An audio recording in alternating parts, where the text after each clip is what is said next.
Yes, students. Now we discuss about the chapter 6, 7 और 8. अब आप देखेंगे हम कैसे तीन चैप्टर क्यों स्टार्ट किए हैं, क्योंकि जो तीनों चैप्टर हैं वो ट्रिग्नोमेट्री का है. अगर आप सिलेबस देखेंगे तो ये जो ट्रिग्नोमेट्री के चैप्टर हैं तीनों 6, 7 और 8, उन तीनों का कंबाइंड वेटेज है और वो है 11 मार्क्स का. 1 + 1 + 3 + 6 = 11. इट मीन्स 2 क्वेश्चन 1 मार्क्स के, एक 3 मार्क्स का और एक 6 मार्क्स. और ये जो चैप्टर 6, 7 और 8 है उनके अलग अलग मैंने जो है आपको लिखे हैं क्वेश्चन जो इंपॉर्टेंट है. अब हम बात करें इसमें से एग्जाम्पल 2, 5, 6 जो बहुत शॉर्ट क्वेश्चन है मिसलिनियस में या इसमें से, ये ध्यान रखें आप. उसमें से पॉसिबिलिटी है कि वो 1 मार्क्स का आएगा जो बहुत जल्दी इजीली सॉल्व हो जाए. चाहिए पूछने simple, what is the value of tan theta, वही. और यहाँ पे जो भी क्वेश्चन है 7.1 और 2 में जो भी शॉर्ट क्वेश्चन है वो 1 मार्क्स के हैं और बाकी जो भी क्वेश्चन है वो 6 मार्क्स का है. बाकी जो भी क्वेश्चन है वो 6 मार्क्स के हैं. यहाँ पे जो मैंने लिखा है एक्सरसाइज 1 to 11, ये एक्सरसाइज 8 के 1 to 11 जो है वो 1 मार्क्स के हैं. और यहाँ पे जो एग्जाम्पल और ये जो क्वेश्चन लिखे हैं वो सारे कितने मार्क्स के हैं? 3 मार्क्स के. इसका मतलब ये हुआ जब आप इस वेटेज को देखेंगे कि जो 3 मार्क्स का क्वेश्चन आ रहा है वहां पे वो आएगा 8 चैप्टर में से, हाइट एंड डिस्टेंस. इसको समझिए. तो 3 मार्क्स का क्वेश्चन तो कंफर्म है कि वो किस में से आएगा? हाइट और डिस्टेंस से. और 6 मार्क्स का क्वेश्चन है वो आएगा 7 चैप्टर में से, चाहे वो 7.1 हो चाहे 7.2 हो. क्योंकि इसमें जो 6 मार्क्स का क्वेश्चन आता है वो अकेला नहीं आता है, कंबाइंड आता है. और क्वेश्चन नंबर 27 आता है पेपर का और उसके अंदर 2 क्वेश्चन आते हैं. इसके अंदर आपके और भी आता है, मतलब अथवा जिसको बोलते हैं हिंदी में. तो आपको इन दोनों में से कोई एक करना होता है. इसलिए हो सकता है कि दोनों ही इनमें से 7.1 में से हो, या हो सकता है एक 7.1 में से और एक 7.2 में से हो. तो आपको ये इस हिसाब से प्रैक्टिस करनी. 6 मार्क्स का हो गया, एक ये 1 मार्क्स का हो गया, ये 1 मार्क्स का हो गया, ऐसे करके 11 मार्क्स हो गए. इसका 1 मार्क्स का जो है वो 6 चैप्टर में से आ सकता है और नहीं आएगा तो 7.2 में से जो शॉर्ट क्वेश्चन है वो भी 1 मार्क्स में आ सकता है. कंबाइंड वेटेज इसीलिए मैंने लिखा है. ऐसे नहीं बता सकते कि चैप्टर 6 पढ़े हैं 7 या 8, क्योंकि चैप्टर 6 में से हो सकता है कि वो जो है क्वेश्चन नहीं ले, तो हो सकता है 7.2 में से कोई स्मॉल क्वेश्चन हो वो भी 1 मार्क्स में आ सकता है. लेकिन जनरली पॉसिबिलिटी होती है कि चैप्टर 6 में से 1 मार्क्स का आएगा और चैप्टर 7.1 और 7.2 में से 6 मार्क्स का आएगा. और ये जो शॉर्ट क्वेश्चन है एमसीक्यूज बने हुए हैं आपके चैप्टर 8 में, क्वेश्चन नंबर 1 से लेकर 11 तक, और एक एग्जाम्पल भी है एग्जाम्पल 2. वो सारे क्वेश्चन जो है वो 1 मार्क्स के हैं. बाकी जो भी क्वेश्चन बने हुए हैं वो सारे 3 मार्क्स के हैं. तो इस तरह से आप कैटेगराइज करके अगर उनको सॉल्व करेंगे और पढ़ाई करेंगे तो पूरे 11 मार्क्स हमारे क्लियर हो जाएंगे. अब चैप्टर 6 जो है वो बहुत ही आसान है. उसके लिए आपको ट्रिग्नोमेट्री की जो टेबल है जिसमें वैल्यूज है 0 to 90 डिग्री वो आपको आने चाहिए, और वो आती है तो आप केवल वैल्यू पुट करनी है. फिर भी मैं बता देता हूं आपको. 0 डिग्री के केस में 30 डिग्री, 45, 60 डिग्री और 90 डिग्री के केस में जो वैल्यूज है. सबसे पहले हम बात कर लेते हैं साइन थीटा की. तो यहाँ पे 0, 1/2, 1/√2, √3/2 और 1. आप चाहें तो आपको फर्स्ट लाइन बिल्कुल रिमेंबर होनी चाहिए. वैसे तो और भी तरीके हैं इनको बताने के कि आप डिवाइड बाई 4 कर दें और फिर उनका रूट पता कर लें, लेकिन हमारे पास इतना टाइम नहीं है.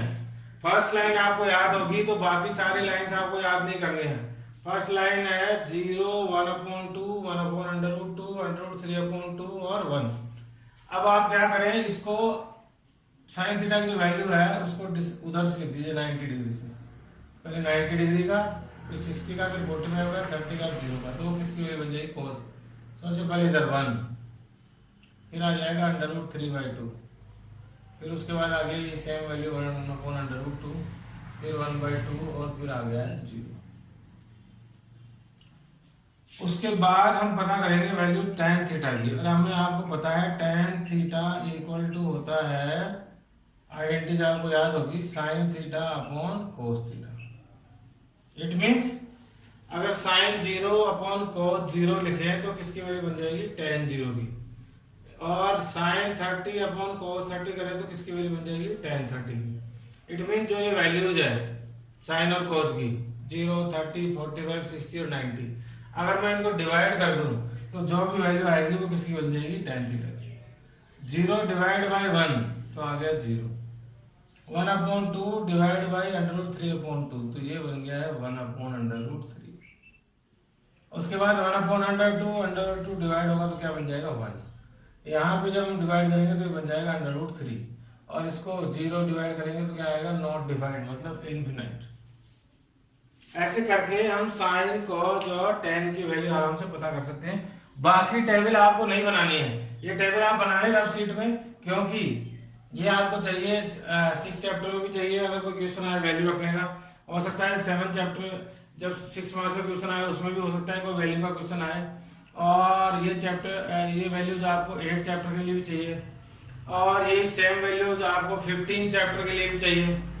15 चैप्टर में एरिया ऑफ सेक्टर जहां पता करते हैं तो वहां थीटा दिया होता है।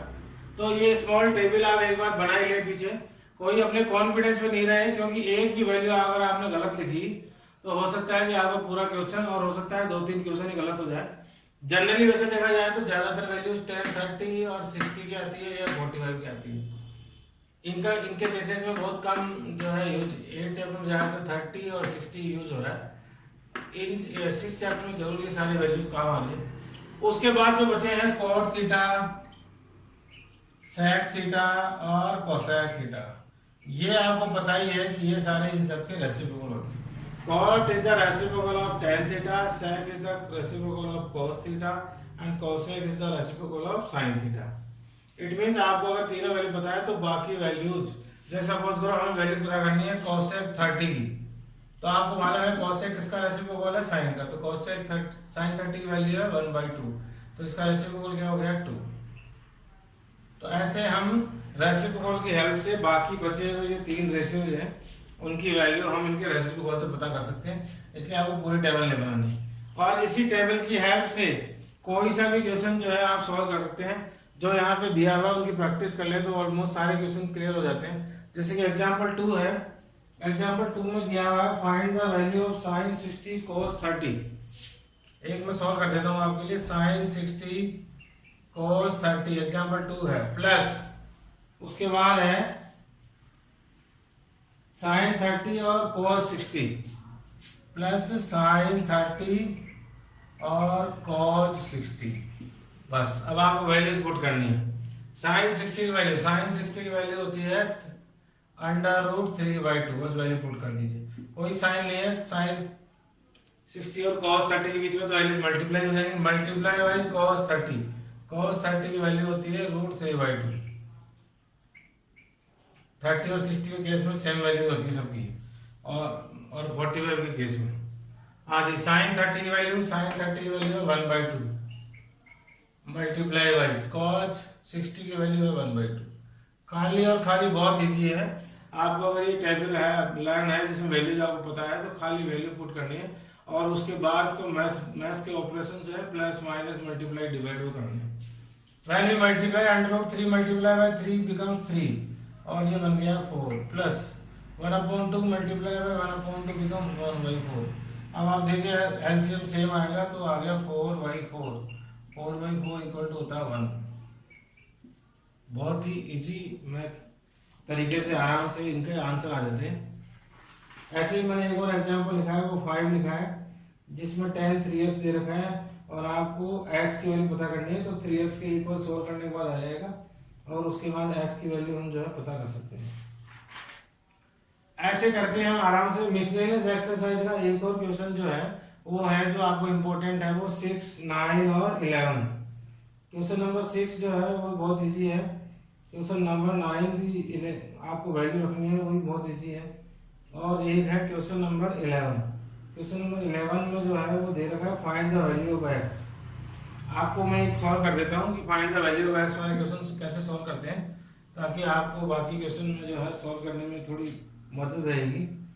cos x इक्वल टू दे रखा है, cos x इक्वल टू जो है दे रखा है, फर्स्ट क्वेश्चन सॉल्व कर रहा हूँ, cos 60 cos 30 cos 60 cos 30 plus उसके बाद दे रखा है sin 60 sin 30 sin 60 और sin 30।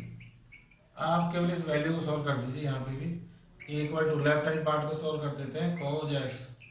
हाँ जी, cos 60 की वैल्यू, cos 60 की वैल्यू हो गई 1/2 इंटू cos 30 की वैल्यू है √3/2 प्लस sin 60 की वैल्यू है √3/2 प्लस sin 30 की वैल्यू है 1/2, सॉरी प्लस नहीं मल्टीप्लाई 1/2। अब इसको सॉल्व करेंगे तो आएगा √3/4 प्लस यहाँ पे भी सॉल्व करेंगे तो आएगा √3/4 और ये हो गया है cos x इक्वल टू। अब आपको बताया एलसीएम सेम है तो √3 और √3 तो प्लस हो सकते हैं, तो ये आ जाएंगे 2√3/4 और 2√3/4 कैंसिल आउट होंगे तो ये बन जाएगा √3/2। तो cos x इक्वल टू आ गया √3/2। Now cos x equal to √3/2 कितना होता है cos 30, तो यहाँ पे हम लिखेंगे cos 30। जो √3/2 है उसकी जगह क्या लिखा जा सकता है cos 30। cos दोनों में कॉमन है तो x की वैल्यू आ गई 30 डिग्री आंसर। ऐसे इजीली हम x की वैल्यू पता कर सकते हैं। जो भी यहाँ लेफ्ट हैंड साइड में हो उसको कोई भी वैल्यू, cos हो तो cos sin के इक्वल, sin हो तो cos हो तो cos के इक्वल, sin हो तो sin के इक्वल थीटा पता करके x की वैल्यू बड़े आराम से जो है पता हो सकती है। ऐसे आप देखिए मिसलेनियस का क्वेश्चन जो है वो मैंने ये क्वेश्चन किया है आपके एग्जाम्पल को छोड़ के 6.1 का 11, और उसके बाद जो है क्वेश्चन है मिसलेनियस का वो बहुत ही शॉर्ट क्वेश्चन है। वो इसीलिए है कि 1 मार्क्स का वेटेज है, तो 1 मार्क्स में आप बड़े आराम से इसको सॉल्व कर पाए। तो आपको पता लग गया होगा 1 मार्क्स का क्वेश्चन बहुत ही इजी है सॉल्व करना। उसके बाद मैं आपको बता दूं एक और 1 मार्क्स का क्वेश्चन जो आएगा वो हो सकता है कि 7.2 में से हो। मैंने अभी भी आपको बताया कि 7.2 जो है उसमें से भी कई बार कोई क्वेश्चन बन जाता है, जो कि इसके लिए सबसे अच्छा है कि आप 125 पेज नंबर में जितने भी एग्जाम्पल्स हैं यहाँ पे मैंने लिखे भी हैं, इसीलिए 7.2 से पहले जो एग्जाम्पल है 13 to 19 वो बहुत ही शॉर्ट एग्जाम्पल है जिनका डायरेक्ट आंसर आ रहा है, और तो वो सारे क्वेश्चन ऐसे हैं जो 1 मार्क्स में बनते हैं, इसलिए मैंने इनको यहाँ लिख दिया है ताकि आप उनकी प्रैक्टिस कर लेंगे तो आपको बड़े 1 मार्क्स बड़े आराम से मिल जाएगा। उसके बाद जो क्वेश्चन है 7.2 में से क्वेश्चन नंबर 3 भी 1 मार्क्स का है। क्वेश्चन नंबर 5 जब आप प्रैक्टिस करेंगे तो वो भी जो है 1 मार्क्स का ही है, और क्वेश्चन नंबर 16 और 17 ये जब प्रैक्टिस करें तो हो सकता है कि ये 6 मार्क्स के और में आ जाए। ये जो बड़े क्वेश्चन है वो हो सकता है कि जब 6 मार्क्स का क्वेश्चन आए उसके अंदर एक क्वेश्चन 7.1 का हो और एक 7.2 का हो, तो इनमें से पॉसिबिलिटी हो सकती है कि वो 6 मार्क्स में, क्योंकि जब भी 6 मार्क्स का क्वेश्चन आएगा तो उसके अंदर 2 क्वेश्चन आते हैं और में भी 2 क्वेश्चन आते हैं। एक क्वेश्चन जो हो सकता है 7.1 में से हो, 7.2 में से हो। यहाँ पे भी हो सकता है कि एक 7.1 में से, एक 7.2 में से हो। ये भी हो सकता है कि दोनों ही 7.1 में से हो। तो इसीलिए हम इनको कंबाइंड डिस्कस कर रहे हैं 6, 7, 8 को। लेकिन जब आप ये सब प्रैक्टिस कर लेते हैं तो उसमें 6 मार्क्स की भी प्रैक्टिस हो जाएगी साथ में, और 1 मार्क्स की हो जाएगी। और 1 मार्क्स के बाकी जो क्वेश्चन है वो है एक्सरसाइज 8 जो मैंने आपको बताया। ये जो एक्सरसाइज के क्वेश्चन नंबर 1 to 11 है, 1 to 11 जो एमसीक्यू आपकी बुक में बने हुए हैं, अगर आप उनको पढ़ेंगे बहुत ही अच्छा चैप्टर है, बहुत ही सिंगल डायग्राम वाले क्वेश्चन है। जैसे ये ऐसे क्वेश्चन हो कि एक पिलर है और उसकी जो शैडो है वो उसके पिलर की हाइट के इक्वल है, तो दोनों क्या हो गया, find the angle of elevation, तो x upon x equal to हो गया थीटा, तो 1 इक्वल टू आ गया थीटा, तो थीटा कितना 1 किसके केस में होता है, 45 के केस में। हमने लिया है जैसे परपेंडिकुलर और बेस का, तो जो थीटा है वो कौन सा हो गया है, tan थीटा। तो ऐसे करके हमें वैल्यू पता लग गई, थीटा कितना है, 45 डिग्री।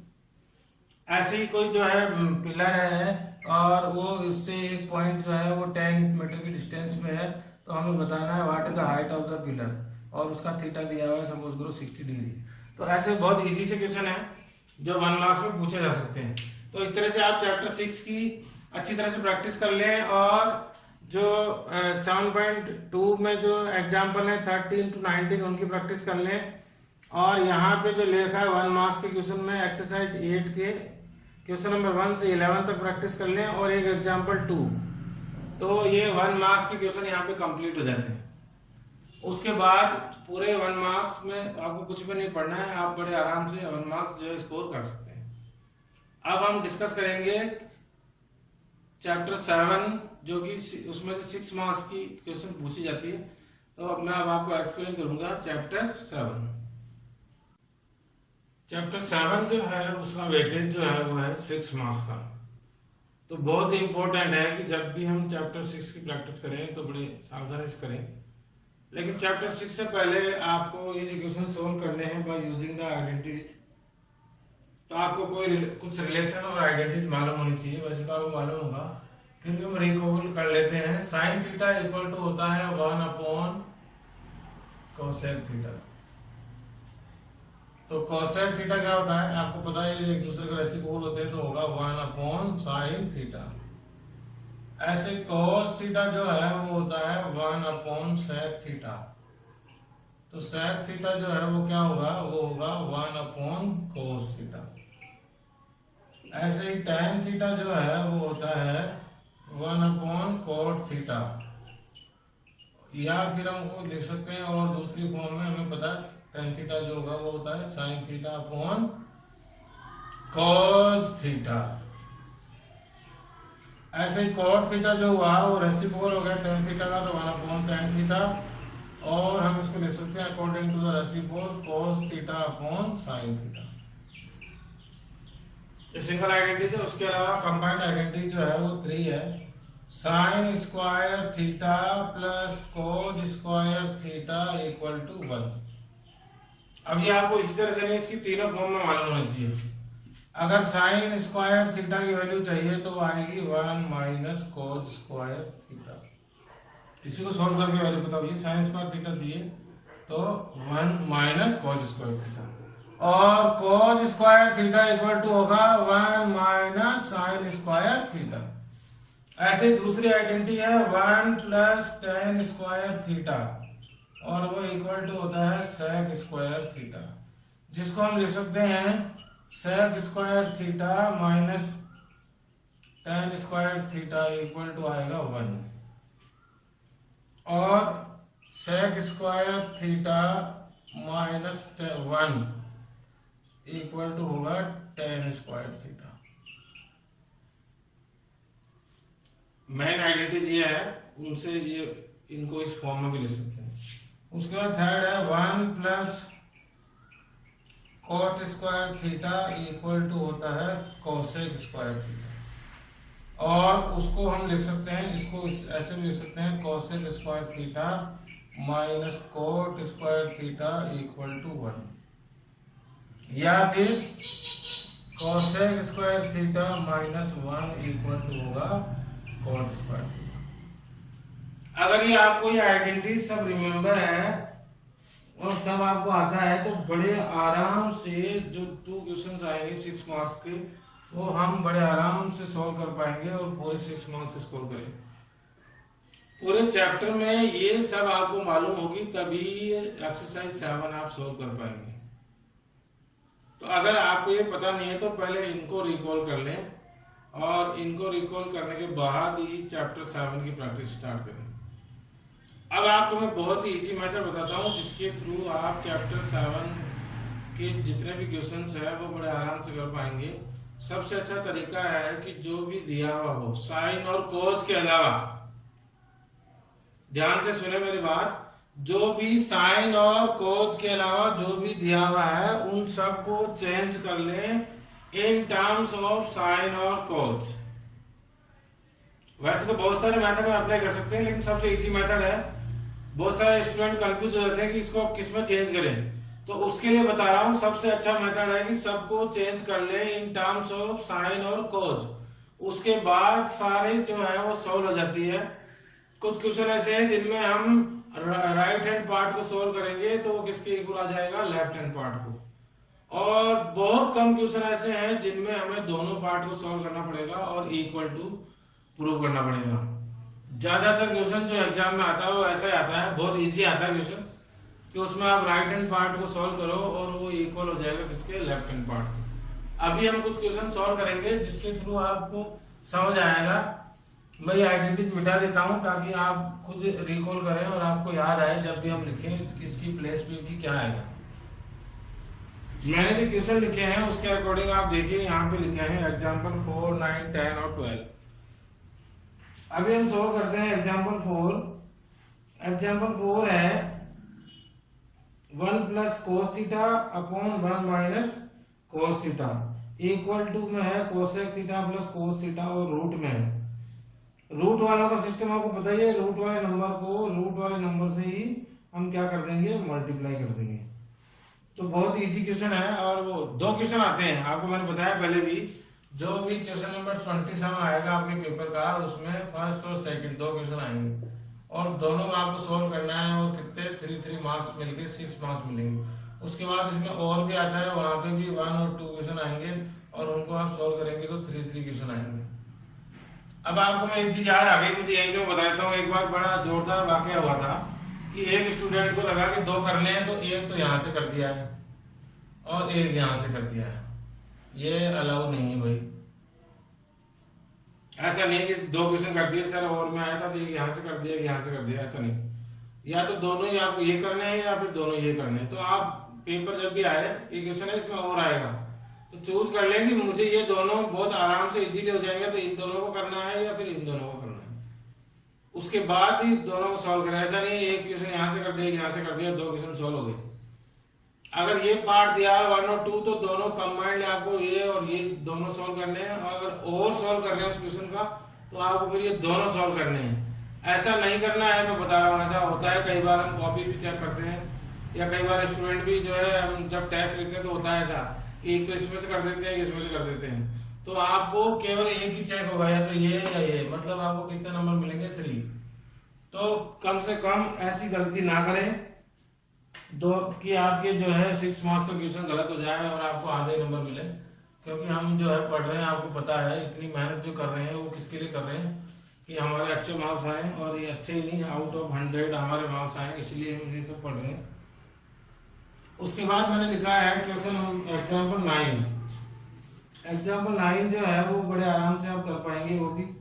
उसके बाद मैंने जो लिखा है वो लिखा है एग्जाम्पल 10, वो भी आप कर पाएंगे। एग्जाम्पल 11 जो है वो, एग्जाम्पल 12 उसके बाद लिखा है वो बहुत इजी है।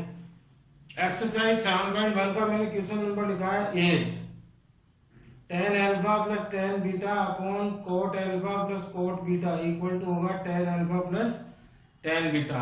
ऐसे क्वेश्चन नंबर 9 जो है वो लिखा है 1 plus sine theta upon cos theta plus, यहाँ पे कुछ मिस्टेक है, आप उसको ठीक कर लें। मैं आपको एक क्वेश्चन सॉल्व कर देता हूँ, कैसे हम सॉल्व करेंगे। 1 plus cos theta upon sine theta, 1 plus cos theta upon 1 plus sine theta upon में है कोस थीटा। कैसे हम सॉल्व करेंगे आपको मैं बता रहा हूं। प्लस उसके बाद प्लस है वो है कोस थीटा और 1 plus sine theta equal to में है, हमें प्रूव करना है इक्वल टू 2 सेक थीटा।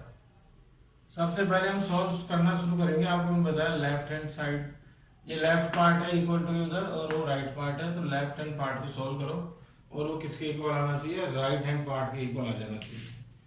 तो अब आप देखिए कि जब भी क्वेश्चन फ्रैक्शन में हो, मेथड समझिए, जब भी क्वेश्चन फ्रैक्शन में हो तो आपको क्या सबसे पहला स्टेप यही है कि आपको क्या लेना है, एलसीएम। इससे पहले मैंने बताया था कि अगर कोई क्वेश्चन साइन और कोस के अलावा किसी टर्म में हो तो पहले आप उसको चेंज कर लें साइन और कोस में, लेकिन आप देखेंगे कि इस क्वेश्चन में पहले से ही सारी टर्म साइन और कोज में है, तो अब हमें इनको चेंज करने की जरूरत नहीं है। इसका मतलब है डायरेक्ट ही क्या लिया जा सकता है, एलसीएम। और एलसीएम आपको पता है ये दोनों आएंगे, तो cos थीटा और 1 प्लस साइन थीटा जो है एलसीएम आ गया। cos थीटा से cos थीटा कैंसिल, क्या बच गया 1 प्लस साइन थीटा। तो 1 plus sine theta 1 plus sine theta से मल्टीप्लाई हो जाएगा, तो क्या बन जाएगा 1 प्लस साइन थीटा का whole square plus 1 plus sine theta 1 plus sine theta cancel out, क्या लेफ्ट रह गया है cos थीटा।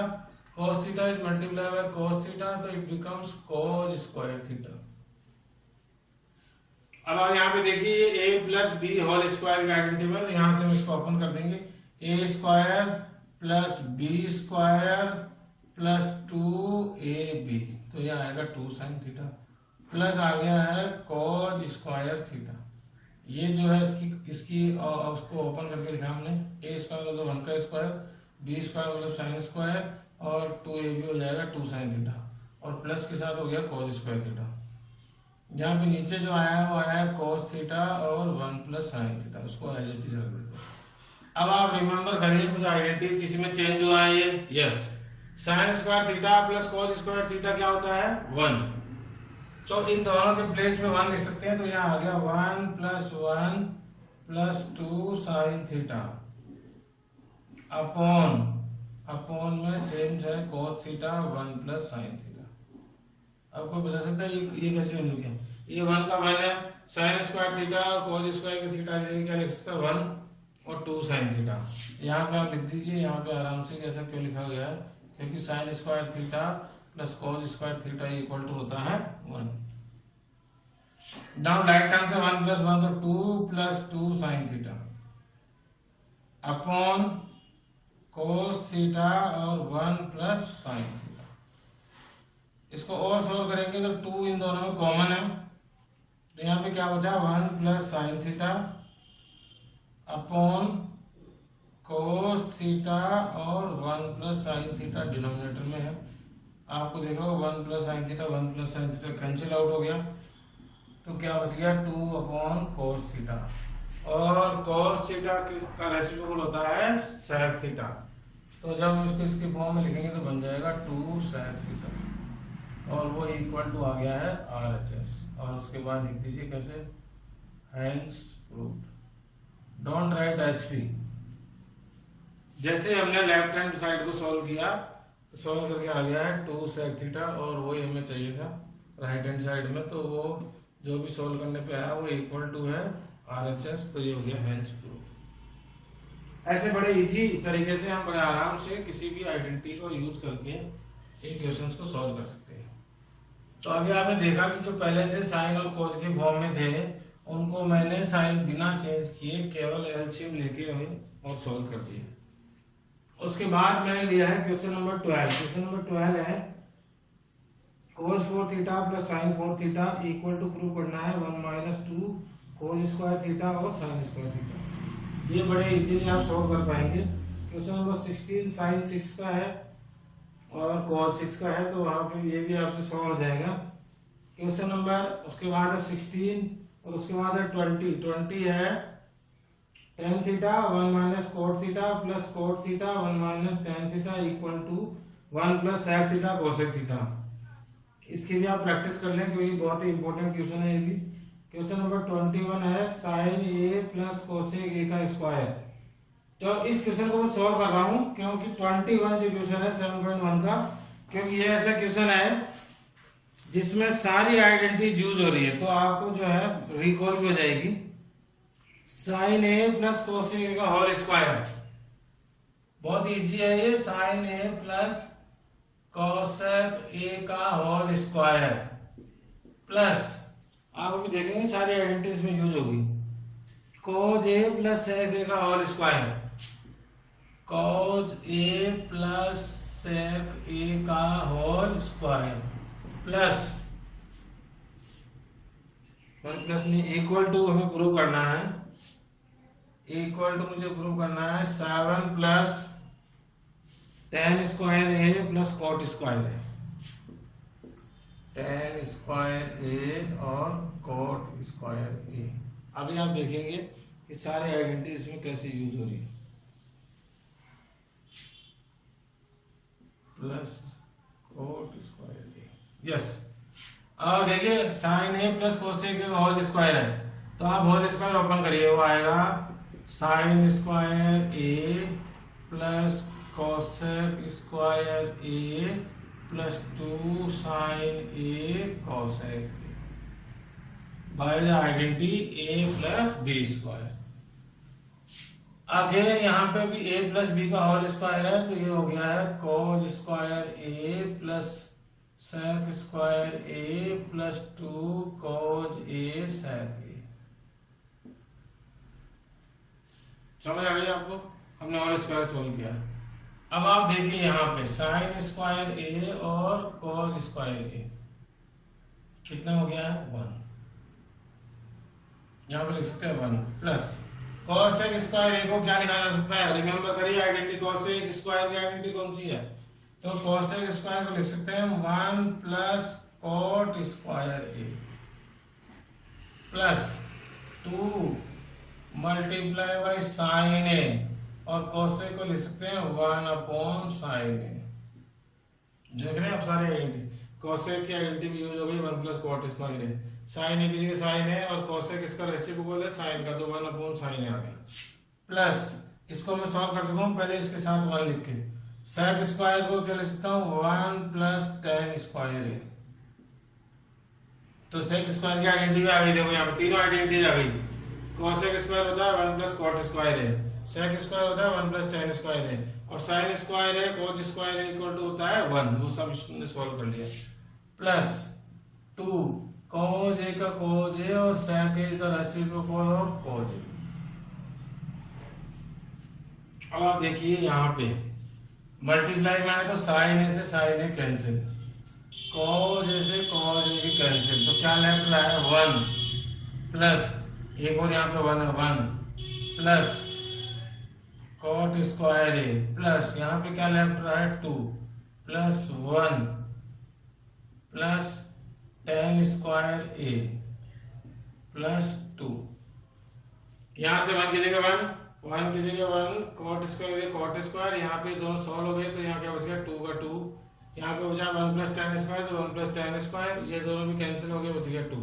अब आप देखिए 2 3 4 5 6 और 7, तो क्या आ गया 7 प्लस जो हमें चाहिए उसकी फॉर्म लिख दीजिए टेन स्क्वायर ए, ये ten square A plus cot square और इक्वल टू आ गया RHS।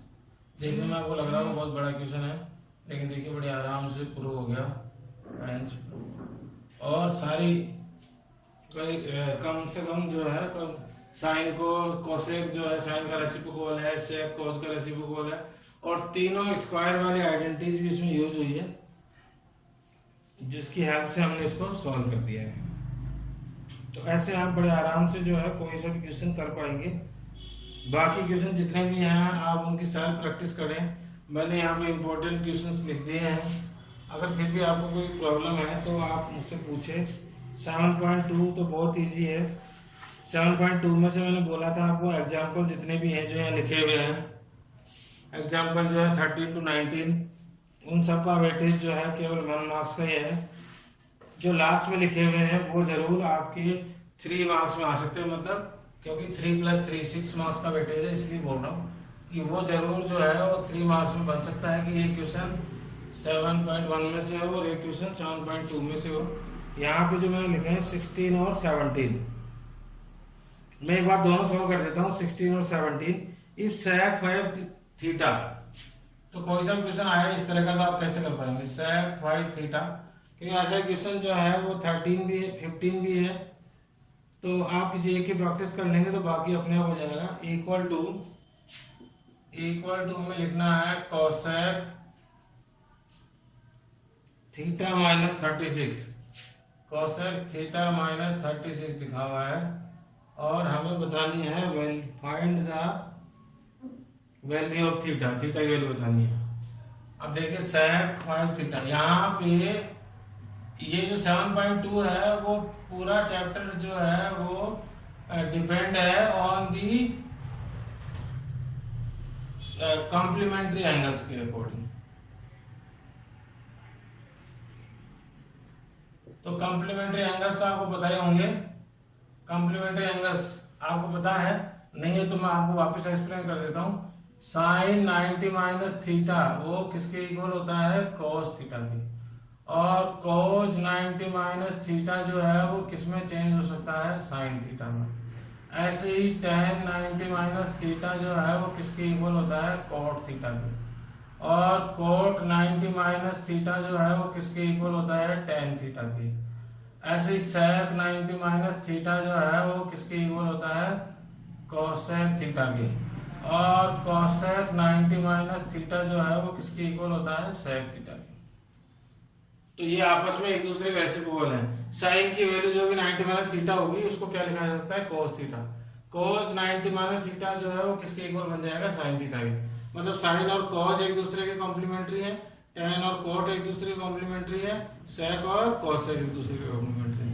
आपको इनको आइडेंटिटीज में नहीं करना है कि ऐसे नहीं कि साइन का रेसिप्रोकल तो होता है cosec, ये cosec ये रेसिप्रोकल वाली आइडेंटिटी नहीं है, ये कॉम्प्लीमेंट्री एंगल्स का रेशियो है। अब आप बताएं sec किसका रेशियो, अब हमें ये cosec हटाना है ताकि थीटा थीटा बचे और थीटा की वैल्यू सॉल्व हो जाए।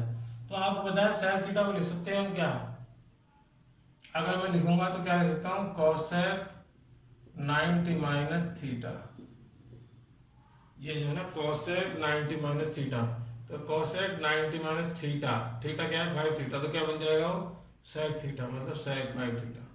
तो जो थीटा है वो किसमें चेंज हो जाएगा, sec थीटा में, cosec 90 माइनस, और इक्वल टू बन गया है cosec थीटा माइनस 36। अब आपको पता है इधर भी cosec है इधर भी cosec है, तो ये दोनों वैल्यू कॉमन है तो ये सेम हो गई, कैंसिल आउट। अब हम लिख सकते हैं 90 minus 5 theta equal to theta minus 36। अब आपको पता है इसको लिख सकते हैं 90 plus 36 equal to theta plus 5 theta by the transportation. Minus का 36 इधर ट्रांसफर हुआ तो प्लस का 36, माइनस का 5 थीटा इधर गया तो प्लस का 5 थीटा, और ये हो गया है 6 126 इक्वल टू हो गया है 6 थीटा, और थीटा की वैल्यू आएगी 126 अपॉन 6 मतलब 21 डिग्री आंसर। ऐसे बड़े आराम से जो है हम किसी भी वैल्यू को सॉल्व कर सकते हैं बाय यूजिंग कॉम्प्लीमेंट्री एंगल्स। इसी का 17 क्वेश्चन है जो मैं सॉल्व करूंगा, और मुझे लग रहा है कि वो इम्पोर्टेंट है क्योंकि वो पक्का जो है उसका 3 मार्क्स का ही वेटेज बनता है। If A B C and interior angle of triangle ABC, triangle A B C जो है उसके ए बी और सी ये कौन सा एंगल है, इंटीरियर एंगल। इन्होंने एक हिंट दिया है कि ये इंटीरियर एंगल्स है, और इंटीरियर एंगल्स का सम कितने डिग्री का होता है, किसी भी ट्राइंगल के इंटीरियर एंगल का सम होता है 180 डिग्री। और हमें प्रूव करना है, ये गिवन है, और हमें प्रूव करना है, ऐसा क्वेश्चन एग्जाम्पल में भी है कि tan b plus C upon 2 equal to prove करना है cot a अपॉन 2, ये हमें प्रूव करना है। अब आपको ये इसको ऐसे लाइन नहीं करना है, मैथ्स है, मैथ्स लर्न करने का सब्जेक्ट नहीं है। यहाँ पे भी ऐसे भी आ सकता है, sine b plus 2 equal to prove करना है cos a अपॉन 2। आपको ध्यान ये रखना है कि जो भी मेथड है सेम मेथड मैं भी सॉल्व करूंगा, उसी सेम मेथड से सॉल्व होगा, और यहाँ पे भी जो हेल्प ली जाएगी कॉम्प्लीमेंट्री की। अब आपको बताया यहाँ पे हम प्रूव करते हैं, तो according to the given value हमें पता है कि जो भी इंटीरियर एंगल है a plus B plus C और उन सब का सम होगा equal to 180 by the angle sum property of triangle. Angle sum property of triangle हम लिख सकते हैं कि जो तीनों एंगल है ए बी और सी उनका सम हुआ 180 डिग्री। अब हमें अपॉन में 2 चाहिए, तो divide by 2 both side, divide by 2 both side. अगर मैं ऐसा करूंगा तो ये बन जाएंगे a plus B plus C upon 2 equal to 180 upon 2।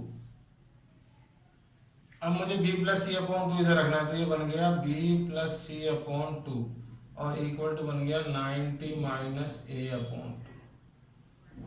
ये 2 जो है सबके साथ ए के साथ बी और सी अपॉन में, तो जो ए अपॉन 2 है वो उधर ट्रांसफर हो गया, तो और 80 अपॉन 2 के बन गया 90, और ये अपॉन 2 उधर ट्रांसफर हुआ तो बन गया माइनस ए अपॉन 2। अब देखो अब हमें क्या चाहिए, इधर बी प्लस सी के साथ क्या चाहिए, 10। तो हम अब क्या कर देंगे, multiply by 10 both side,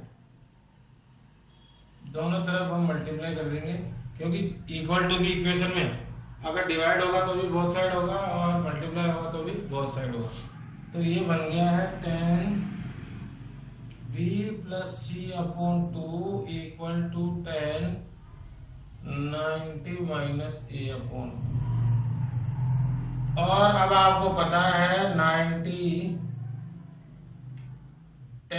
90 minus theta कितना होता है, कोट थीटा। तो यहाँ पे जो 10 90 माइनस थीटा है वो किस में चेंज हो जाएगा, कोट थीटा में। तो ऐसा करने पर ये जो है b plus C upon 2 equal to लिख सकते हैं हम कोट ए अपॉन 2, क्योंकि थीटा इसका ए अपॉन 2। ऐसे करके ये प्रूव हो गया, हैंस प्रूव। तो बहुत इजी क्वेश्चन है, आप सॉल्व करें सारे क्वेश्चन जो भी मैंने यहाँ इंपॉर्टेंट लिखे हैं, इनको आप ये सारे क्वेश्चन भी सॉल्व कर लेते हैं तो ऐसी प्रोबेबिलिटी है कि इनमें से कोई क्वेश्चन आए, और नहीं भी आए तो अगर आप इतने क्वेश्चन प्रैक्टिस कर लिए हैं 7 एक्सरसाइज के, तो आपको ये सारे क्वेश्चन अपने आप ही आ ही जाएंगे। 7.2 आपको सॉल्व करना है by using the help of complementary angles, और 7.1 जो है वो आपको हेल्प करनी है बाय यूजिंग द आइडेंटिटीज जो हमने अभी अभी डिस्कस की है। ऐसे आप सॉल्व करेंगे तो यू गॉट 6 मार्क्स। अब हमारा लास्ट टॉपिक बचा है और वो बचा है 3 मार्क्स के लिए, और 3 मार्क्स का क्वेश्चन मैंने आपको बताया कौन से चैप्टर में आएगा, 8 चैप्टर में से। तो अब हम इसके बाद जो है ये चैप्टर 8 को समझेंगे कि कैसे, बहुत इजी है चैप्टर 8 भी, बस एक राइट ट्रायंगल बनाना है और बड़े आराम से सॉल्व हो जाएगा। तो अब हम सॉल्व करेंगे important questions of chapter 8। Chapter 8 जो है वो नाम है हाइट एंड डिस्टेंस। या तो हाइट पता करनी है या फिर डिस्टेंस पता करनी है, और यहाँ पे भी हम हेल्प लेते हैं ट्रिग्नोमेट्री की। बहुत ही इजी चैप्टर है, जो भी प्रॉब्लम है बड़े आराम से समझिए। जो भी वर्ड प्रॉब्लम है उसको रीड करके पहले राइट ट्रायंगल की पोजीशन बनानी होती है, और उसके बाद हमें यूज करना होता है एक नॉन वैल्यू को और एक अननोन वैल्यू को according to their ratio of the sides perpendicular hypotenuse और बेस के अकॉर्डिंग। और उसके बाद ट्रिग्नोमेट्री का यूज करने के बाद बड़े इजीली हम चैप्टर 8 के क्वेश्चन सॉल्व कर लेते हैं। मैं आपको एक एग्जांपल देता हूं। सपोज करो क्वेश्चन है कि एक पिलर है जिसके बेस से ग्राउंड पर एक पॉइंट है। सपोज करो यहाँ पे ये पिलर हो गया, ये इसका बेस हो गया, बेस से एक पॉइंट हो गया ग्राउंड पे जो कि उससे कितना डिस्टेंस पे है, 10 मीटर। और उस पॉइंट से उस पिलर के टॉप पे जो एंगल ऑफ एलिवेशन बन रहा है वो कितना डिग्री है, 60 डिग्री। और क्वेश्चन में पूछा गया है what is the height of the pillar.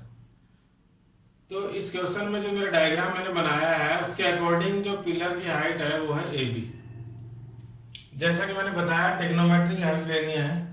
आप एक जगह साइड में आप इसको लिखिए, पंडित बद्री प्रसाद हरर बोले, आप समझ गए होंगे इसका मीनिंग। ये है साइन थीटा के लिए, कोस थीटा के लिए और ये टेन थीटा के लिए, और एक तरह से गोल करेंगे तो वो कॉट सेक और कॉसेक बन जाएंगे। मैंने बताया उसके अकॉर्डिंग आप देखिए जो भी प्रॉब्लम है उसको कन्वर्ट कर लिया हमने राइट ट्रायंगल में।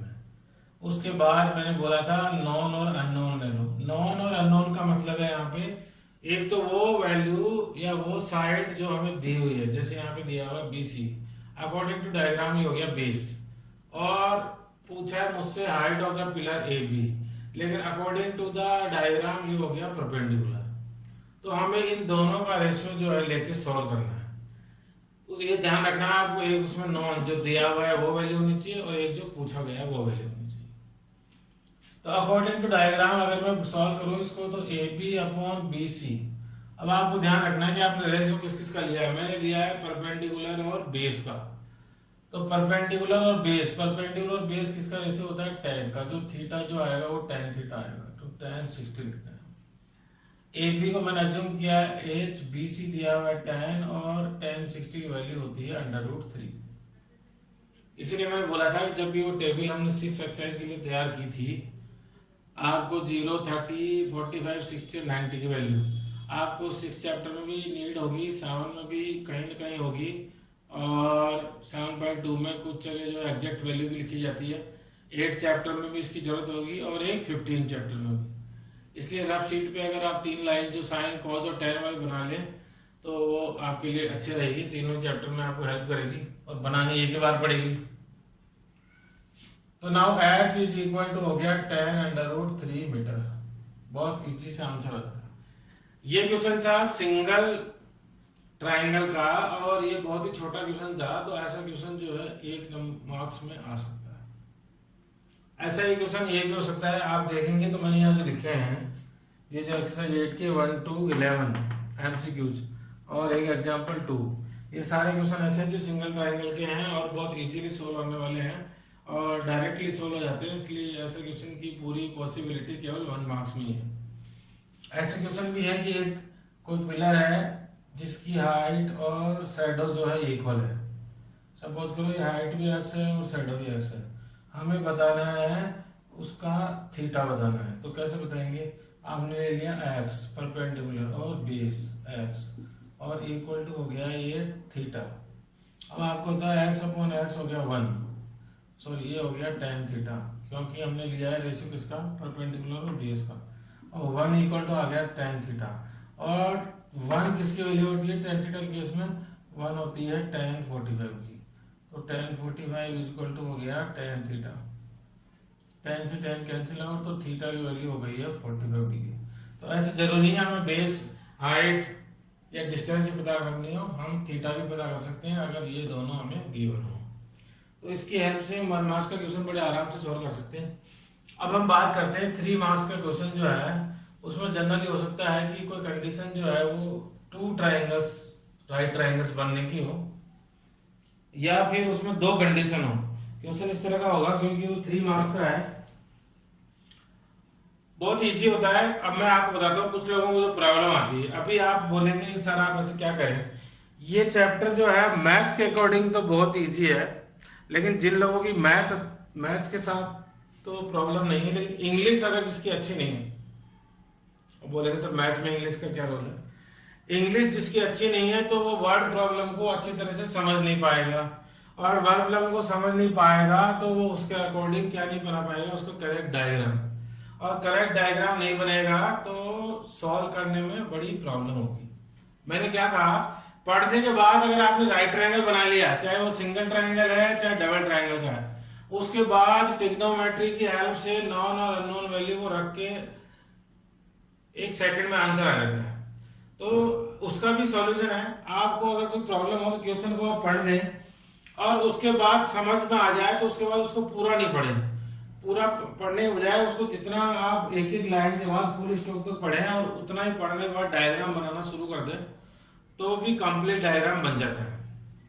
अब आप देखिए 3 मार्क्स के क्वेश्चन है, उनमें 12 क्वेश्चन जो है वो है the upper part of a tree is broken by a wind storm and it make an angle of 60 degree with the ground.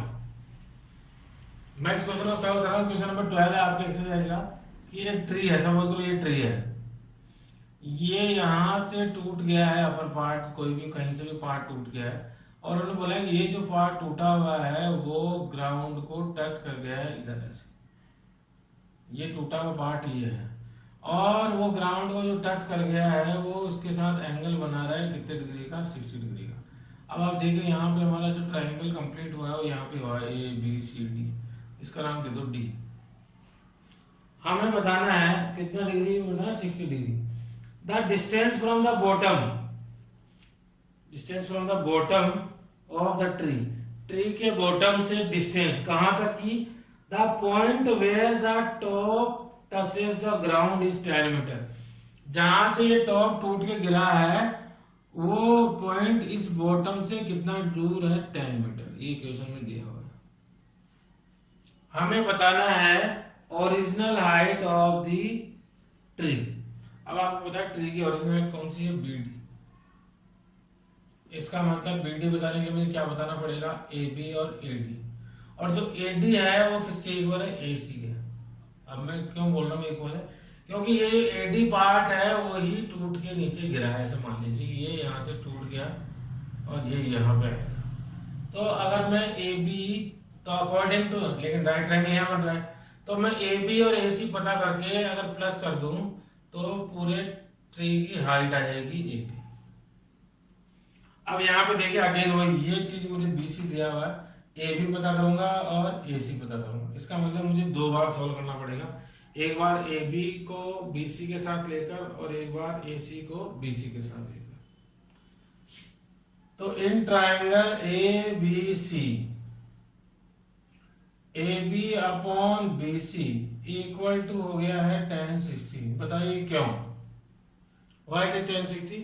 क्योंकि मैंने रेशो लिया है परपेंडिकुलर और बेस का, तो थीटा भी उसका आएगा। परपेंडिकुलर और बेस किसका रेशो होता है, tan थीटा का। अभी मुझे ए बी पता करना है, तो A B upon B C, ये अननोन हो गई हमारे लिए जो पता करनी थी, और ये हो गई tan, और tan 60 की वैल्यू है √3। तो आपको पता है ए बी की वैल्यू आ गई है tan√3 metre by the cross multiply. अब मुझे पता करनी है ए सी की वैल्यू, और दिया हुआ वैल्यू वही है बी सी। तो अब मैं वापस लिखूंगा, फर्स्ट कंडीशन हो गई, सेकंड में लिखूंगा ए सी अपॉन बी सी और इक्वल टू, बताओ ए सी अपॉन बी सी, ए सी क्या है हाइपोटेनस और बी सी क्या है बेस। तो हाइपोटेनस और बेस किसका रेशो होता है, sec थीटा का। तो मैं यहाँ पर रेशो लिखूंगा sec 60 डिग्री।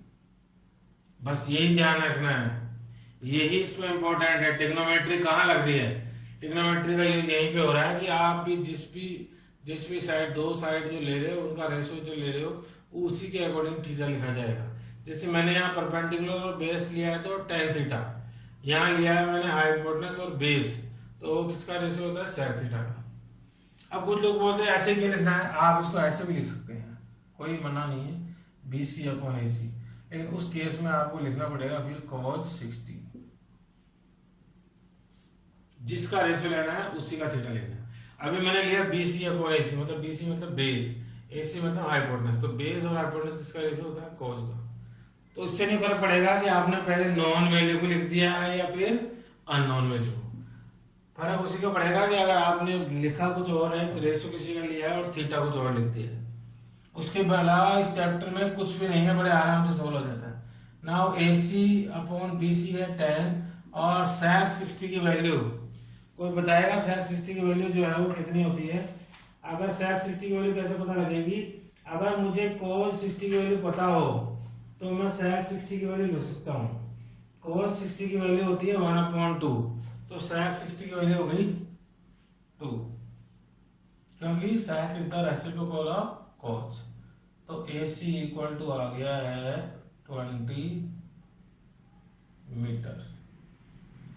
अब आपको पता है पूरे इसकी हाइट क्या होगी, इसकी हाइट होगी AB प्लस AC, क्योंकि जो AC है, क्योंकि यहाँ पे AC है वो किसके इक्वल है, AD की। AC किसके इक्वल, AD के। तो AB प्लस AD करे चाहे AB प्लस AC करे, और आपस इनका ऐड कर दीजिए, हो गया tan√3 प्लस 20। तो आंसर आ गया tan√3 और 20 जो है वो तो सॉल्व ही नहीं होते, तो इसका आंसर आ गया 10 कॉमन ले लें तो आ गया √3 प्लस 2 मीटर आंसर। ऐसे करके बड़े आराम से जो है हम किसी भी क्वेश्चन को सॉल्व कर सकते हैं, अगर वर्ड प्रॉब्लम हमें समझ में आई है तो। और वर्ड प्रॉब्लम कब समझ में नहीं आएगी, अब ये भी मैंने जैसे आपको बताया, जो आपको बड़ा अजीब सा लगा कि जिसकी इंग्लिश खराब है तो उससे ये सॉल्व नहीं होगा, जिसकी मैथ खराब है तो उससे भी सॉल्व हो जाएगा। क्योंकि इसमें सॉल्व करने के लिए कुछ नहीं है, लेकिन आपकी इंग्लिश जो अच्छी होनी चाहिए ताकि आपको वर्ड प्रॉब्लम समझ आए। अभी इसी चैप्टर में मैंने बताया आपको जो मोस्ट इम्पोर्टेंट 12 के बाद 13 है, 13 आप बड़े आराम से कर सकते हैं, 17 है, 18 है, 22 है, 24 है। ये कुछ क्वेश्चन ऐसे हैं जो हम बड़े आराम से डायग्राम बना कर सकते हैं। एक और क्वेश्चन में सॉल्व करता हूँ और वो आपके लिए मैं सॉल्व करता हूँ। Question number 17, the angle of depression of two ships from the top of light house situated at 60 metre height from sea level. Sea level suppose करो ये सी लेवल है, यहां से 60 मीटर की हाइट पे, ये हो गया 60 मीटर। एक क्या है, लाइट हाउस है, यहाँ पे लाइट हाउस है जो सी लेवल से कितनी ऊंचाई पर है, 60 मीटर। मैं देखिए आपके सामने क्वेश्चन पूरा नहीं पढ़ रहा हूँ क्योंकि मैंने आपको बताया क्वेश्चन पूरा नहीं पढ़ा, जितना दिया है उसके अकॉर्डिंग डायग्राम बनाए। R32 शिप्स हैं जो उसके टॉप के साथ एंगल बना रही है 30 डिग्री एंड 45 डिग्री, और लिखा हुआ है ये 2 ships are on the same side. क्योंकि कई बार ऐसा क्वेश्चन भी होता है जिसमें एक शिप तो इधर होती है, एक शिप इधर होती है, लेकिन यहाँ पे दे रखा है कि दोनों शिप जो है वो सेम साइड में है, मतलब ये दोनों इधर है। ऐसा मान लेते हैं एक शिप जो है ये मान लिया A B C और D, एक शिप जो है वो तो D पोजीशन पे है और एक शिप मान लेते हैं C पोजीशन पे, और ये दोनों ही सेम लाइट हाउस के साथ एंगल बना रहे हैं 30 डिग्री और 45 डिग्री। एंगल जब भी लिखें तो छोटे से बड़ा करते हुए क्रम में लिखें, जब भी दो एंगल हो तो। हमें बतानी है find the distance between two ships. अब आप लोग शिप कौन कौन सी पोजीशन पर, डी और सी, हमें ये डिस्टेंस बतानी है सी डी। सी डी की डिस्टेंस बताते ही हमें बता देंगे कि दोनों शिप की डिस्टेंस क्या है। अब आप देखिए इसमें दो ट्राइंगल बन रहे हैं, मैंने बता दिया दो ट्राइंगल वाली जो प्रॉब्लम है वो 3 मार्क्स में पूछी जाएगी। ये यहाँ पे राइट ट्राइंगल है, तो आप दोनों ट्राइंगल्स को सॉल्व कर दीजिए। पहले सबसे पहले ट्राइंगल आ गया, अब आप यहाँ से आइडिया आप लगा ले। पहले आप बताओ डीसी कैसे आएगी, आपको सीडी या डीसी जो भी हो कैसे पता होगी, क्योंकि ट्राइंगल जो है आप देखिए पहले मैं जब इस ट्राइंगल को, दो ट्राइंगल कौन से हैं, ए बी सी, और एक ट्राइंगल है ए बी डी। जब मैं ए बी डी को सॉल्व करूंगा तो उसके अंदर किसकी वैल्यू पता करूंगा, बी डी, और जब मैं ए बी सी को सॉल्व करूंगा तो उसमें से वैल्यू पता करूंगा बी सी की। फिर बी डी में से अगर मैं बी सी को माइनस कर दूंगा तो क्या बचेगा, सी डी। तो इस तरह से बड़े आराम से हमारी सी डी जो है वो पता हो जाएगी, और सी डी जो भी होगी वही डिस्टेंस होगी बिटवीन टू शिप्स। तो सबसे पहले मैं सॉल्व कर लेता हूं in triangle A B C. Diagram में देखिए एबीसी में, और मैंने ले लिया है एक नॉन साइड ए बी और एक मुझे पता करनी है बी सी, और मैंने लिया है रेशो किसका, परपेंडिकुलर और बेस। तो हमें पता है वो थीटा कौन सा आएगा, tan 45, और tan 45 का मतलब हो गया A B upon B C equal to 1, और इसका मतलब हो गया ए बी और बी सी आपस में क्या है, इक्वल। इसका मतलब है कि ये बी सी भी कितनी है, 60 है, क्योंकि ए बी और बी सी इक्वल हो गए। अब आप सॉल्व कर दीजिए in triangle A B D, और ए बी डी में जब मैं सॉल्व करूंगा तो आएगा A B upon B D और इक्वल टू आएगा tan 30 डिग्री, क्योंकि अगेन मैंने जो रेशो लिया है वो लिया है परपेंडिकुलर और बेस, ये पूरा बेस लिया है। ए बी की वैल्यू दे रखी है 60, इसको और सही लिखो तो क्या लिख सकता हूं, A B upon D C plus B C, क्योंकि डीसी और बीसी मिला के क्या बन रही है, बीडी, इक्वल टू tan 30 की वैल्यू होती है 1/√3। अगेन और सॉल्व करें तो ए बी की वैल्यू कितनी है, 60, तो यहाँ पे आ गया 60। यहाँ पे डीसी की वैल्यू है डीसी प्लस बीसी की वैल्यू कितनी है, 60, और इक्वल टू में आ गया 1/√3। अब आप क्रॉस मल्टीप्लाई करें तो डीसी प्लस 60 इक्वल टू हो गया 60/√3, और डीसी की वैल्यू आ जाएगी 60/√3 माइनस 60, और सॉल्व करें तो डीसी इक्वल टू आ जाएगा 60 कॉमन, तो √3 - 1 मीटर का आंसर। तो ऐसे करके हम बड़े आराम से किसी भी क्वेश्चन की डायग्राम बनाने के बाद कोई सी भी वैल्यू जो है वो हम पता कर सकते हैं। ऐसे आप प्रैक्टिस करेंगे डायग्राम बना के तो आप कोई सा भी क्वेश्चन कर पाएंगे बड़े आराम से, बहुत अच्छा होता है। केवल और केवल क्या जरूरी है, वर्ड प्रॉब्लम को बड़े आराम से पढ़ना है और उसके अकॉर्डिंग हमें डायग्राम बना देना है और वो पूरी तरीके से सॉल्व हो जाएगा। अब मैं आपके सामने एक और क्वेश्चन सॉल्व कर रहा हूं। क्वेश्चन नंबर है 26।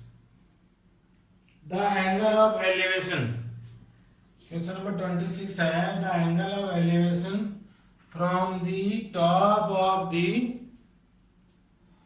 Tower from 2 points at a distance of 4 meter and 9 meter from the base of the tower is the same. Straight line are complementary. ये क्या वो क्वेश्चन इसलिए सॉल्व कर रहा हूँ क्योंकि इसमें थीटा दिया हुआ नहीं, तो आपको मैं बता रहा हूँ कैसे। उन्होंने बताया है कि एक टावर है और उस टावर से 2 पॉइंट है, एक तो कितना मीटर पे है 4 मीटर, सपोज करो ये 4 मीटर पे, और एक पॉइंट जो है वो दूसरा पॉइंट यहाँ पर है, वो मिला के ये पूरा यहाँ से कितनी दूर है 9 मीटर पे। एक पॉइंट तो 4 मीटर के डिस्टेंस पे है और एक पॉइंट 9 मीटर पे है from the base of the tower. Tower का जो बेस है इससे एक पॉइंट तो यहाँ पर है जो 4 मीटर है और एक पॉइंट यहाँ पर है जो इससे कितना मीटर है 9 मीटर है। और यहाँ से जो एंगल बन रहा है, एंगल ऑफ एलिवेशन, इसके टॉप ऑफ द टावर पे दोनों पॉइंट, एक तो यहाँ से बन रहा है और एक यहाँ से बन रहा है। अब आप बताइए इस क्वेश्चन में जो ये दे रखा है कि ये जो दोनों एंगल बन रहे हैं वो दोनों एंगल ऐसे हैं जो एक दूसरे के कॉम्प्लीमेंट्री हैं। पहले मैं इसके नाम लिख देता हूँ A, B, C और D। और अगर दोनों एंगल कॉम्प्लीमेंट्री हैं तो इसका मतलब ये हुआ, कॉम्प्लीमेंट्री एंगल कौन से होते हैं, ऐसे एंगल, दो एंगल जिनका सम कितने डिग्री होता है 90 डिग्री। इसका मतलब अगर ये एंगल थीटा है और इन दोनों का सम कितना है, इसका 90, तो ये कितना बचा 90 माइनस थीटा। तो इस तरह से हम कॉम्प्लीमेंट्री हेल्प से इन दोनों एंगल को खुद ले सकते हैं। मतलब एक एंगल हो गया थीटा और एक हो गया 90 minus theta. Again same situation है, इसमें दो राइट ट्रायंगल, उनको सॉल्व कर दीजिए आंसर आ जाएगा। तो now in triangle ABC, AB अपॉन BC इक्वल टू, हमें बतानी है ये हाइट ऑफ द टावर। ये क्वेश्चन दो तरीके से आता है, एक तो ये आता है find the height of the tower, और आपकी बुक में क्वेश्चन दिया हुआ है कि आपको ये प्रूव करना है कि इसकी हाइट जो है वो 6 मीटर है। तो अभी हमें प्रूव करना है तो हम इसको h ले लेते हैं कि h है। अभी हम प्रूव कर देंगे कि h की वैल्यू कितने आ गई 6 मीटर। दोनों क्वेश्चंस का मतलब एक ही है। तो h अपॉन 4 इक्वल टू हो गया है tan 90 माइनस थीटा, और आपको पता है h अपॉन 4। अब आप देखिए यहाँ पे 90 माइनस थीटा आ गया, तो tan 90 माइनस थीटा क्या होता है cot थीटा। कॉम्प्लीमेंट्री रिलेशन है, आपको याद आ गया होगा कि tan 90 minus theta cot theta होगा। ये हो गई फर्स्ट इक्वेशन में। उसके बाद हम सॉल्व कर देंगे ट्रायंगल ABD। एक और ट्रायंगल बन रहा है यहाँ पे ABD को। ABD में आप देखिए कि जो है वो कितना हो गया AB अपॉन BD, और यहाँ पे आएगा tan थीटा, क्योंकि अगेन हमने रेशो लिया है परपेंडिकुलर और बेस का लिया है। और इसको भी सॉल्व करें तो AB को हमने लिया है h और BD जो है वो कितनी है 9, और यहाँ पे हो गया है tan थीटा। अब आप देखिए एक इक्वेशन बन गई है h अपॉन 4 is equal to cot theta, दूसरी इक्वेशन बन गई है h अपॉन 9 is equal to tan theta. और जब हमें ना तो थीटा इसका पता है ना इसका वैल्यू नहीं पता है, तो ऐसे क्वेश्चन में क्या करेंगे, इन दोनों इक्वेशन को मल्टीप्लाई करेंगे। तो मल्टीप्लाइंग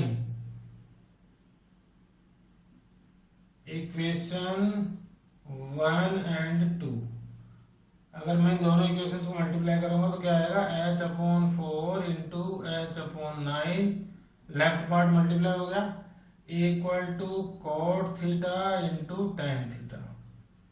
अब आपको पता होना चाहिए cot theta into tan theta क्या होता है, cot theta into tan theta equal to होता है 1।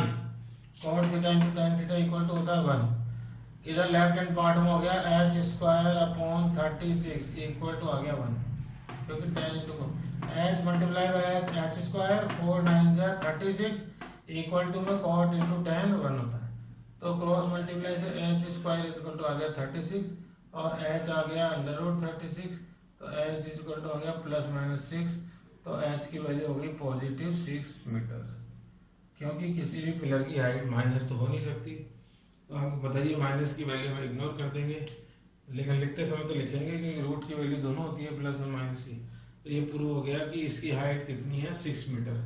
ये क्वेश्चन इस फॉर्म में भी आ सकता है कि फाइंड द हाइट। आप देखिए एग्जाम्पल में भी ऐसा क्वेश्चन है जहां पे दे रखा है कि ये कितनी है a और इसके लिए दे रखा है कि ये डिस्टेंस कितनी है b। आपको बताना है कि इसकी जो हाइट होगी वो कितनी होगी अंडर रूट ए बी। तो सेम क्वेश्चन है, वो सेम तरीके से सॉल्व हो जाएगा, बस यहाँ पे h अपॉन a आ जाएगा, उस a यहाँ पे भी a आ जाएगा, और ये कितनी है b, तो यहाँ पे b आ जाएगा। यहाँ पे जब मल्टीप्लाई करेंगे तो यहाँ दोनों जगह a और b आ जाएगा। जब यहाँ पे लिखूंगा तो h square is equal to आ जाएगा ए बी, क्योंकि h और h मल्टीप्लाई करेंगे तो h स्क्वायर आएगा, a और b मल्टीप्लाई करेंगे तो ए बी आएगा, और जब क्रॉस मल्टीप्लाई करेंगे तो यहाँ आएगा ए बी और h की वैल्यू आ जाएगी अंडर रूट ए बी। तो क्वेश्चन किसी भी तरह से बनाया जा सकता है।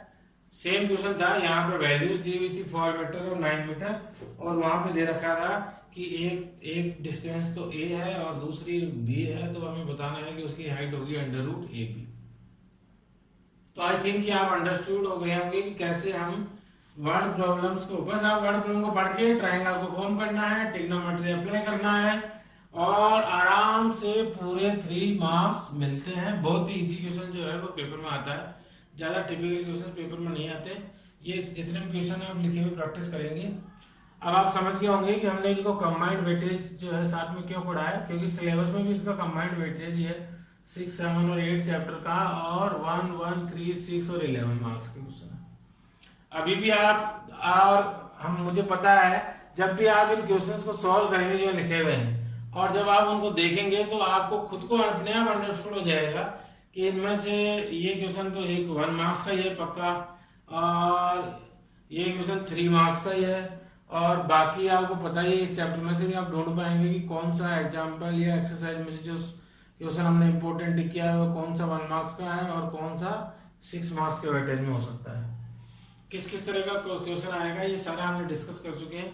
तो अब आप कंबाइंडली जब भी बैठे तो 6, 7, 8 की एक साथ ही प्रैक्टिस कर लें सारे क्वेश्चंस की, ताकि आपको सारी चीजें ये जितने भी ट्रिग्नोमेट्री रेशियो वो सब रिकॉल हो जाए और अच्छे से प्रैक्टिस हो जाए। और आप देखिए इतना छोटा भी नहीं है, पूरे इन 3 चैप्टर्स का 11 मार्क्स का वेटेज है, तो हमें प्रैक्टिस जरूर करनी चाहिए। और इन चैप्टर्स में एक चैप्टर तो ऐसा है 7 जिसका अकेले का वेटेज ही 6 मार्क्स का है। तो आई होप कि आपको मेरे ये तीनों चैप्टर मैंने एक्सप्लेन किए हैं आपको समझ आए होंगे। फिर भी आपको प्रॉब्लम है तो मैं बार बार बताया हूँ कि आप उससे पूछ सकते हैं कभी भी ऑनलाइन या कमेंट में आप कमेंट कर सकते हैं कि कोई भी क्वेश्चन में कोई प्रॉब्लम हो तो definitely I will give you the solution. इसके अलावा ये सारा वीडियो आपको पता ही है, हमारे जो चैनल है सेटी क्लासेस उस पर अपलोड होंगे, वहां से आप उनको डाउनलोड कर लें या फिर वहां जाके देखें, अपने फ्रेंड्स को भी शेयर करें ताकि उनको भी हेल्प हो, वो भी एग्जाम की अच्छे से तैयारी कर सकें और हमारा मिशन कंप्लीट हो। मिशन क्या है हमारा? 100 out of 100 in maths. Thank you very much.